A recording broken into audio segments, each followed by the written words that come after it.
You know, I think we've had an excellent camp. It's unfortunate that we had so many turnovers and so many penalties that stopped drives and things of that nature. I mean, I thought the effort was there. I thought, I thought we came out of the gate really strong, and it's just unfortunate that we let those two things kind of be our stumbling block. Again, they played a poor football game. I mean, it's their first time in this offense, and I fully expect them to come back with their nose to the grindstone, and they'll play better next week. You know, you look at one bright spot offensively. I thought Terrence looked like he knew what to do with the football. He turned his headgear and shoulder pads north and south, and he pushed the pile. And I thought that he looked like a pro running back. If you notice what we did, we put the first two series, we left the A group offensive line and A group receivers, and then we did the same thing with the next quarterback, so that we didn't get an unfair evaluation of one because he was with guys that hadn't played together. And so we tried to give both of those quarterbacks the same equal opportunity.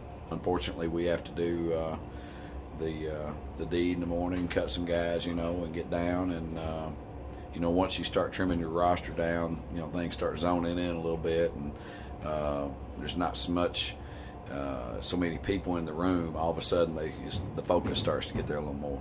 You know what? I mean, you have some guys that that aren't going to figure into your plans, unfortunately.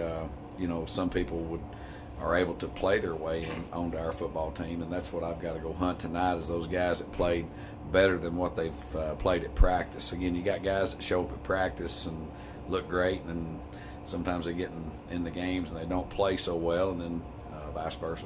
But in fairness to them, the quicker you can let people know, it's not like we're going to be jumping the gun or anything like that. I mean, if they're not going to be part of what we're doing moving forward, then it allows them to possibly catch on with somebody else too. So this is part of the job that's not one of my favorites. They get enough opportunities to show if they can play or not, and guys that it's graded on a daily basis. So if a guy does extremely well a couple of days back to back, he'll be running with A's. He gets even more opportunities. I mean, we got a bunch of young players. I mean,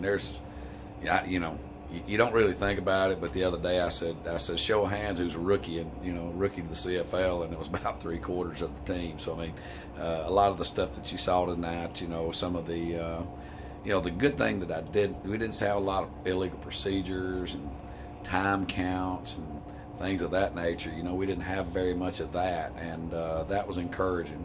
What we do have to do, we can't hold that type of thing, to put us in a hole to being a first and unmanageable. And it doesn't matter if Darian Durant or John Elway's playing quarterback. If you start out 1st and 20, you're probably not going to have a lot of successful drives. So in fairness to our quarterbacks, certainly neither one of them lit it up tonight, but at the same time, when it's 1st and 20, it's tough. Like I said, I mean, we came out of the gate real strong. I mean, and Rob being part of the second play of the game, whatever it was. I mean, Rob's certainly a leader, and our offensive line, those guys in the middle of the offensive line, are certainly good leaders, and not to mention Darian. So it's a good group, really good group. And we're going to be a good football team. So don't get it twisted. The score tonight, I mean, they had 5 first downs in the first half.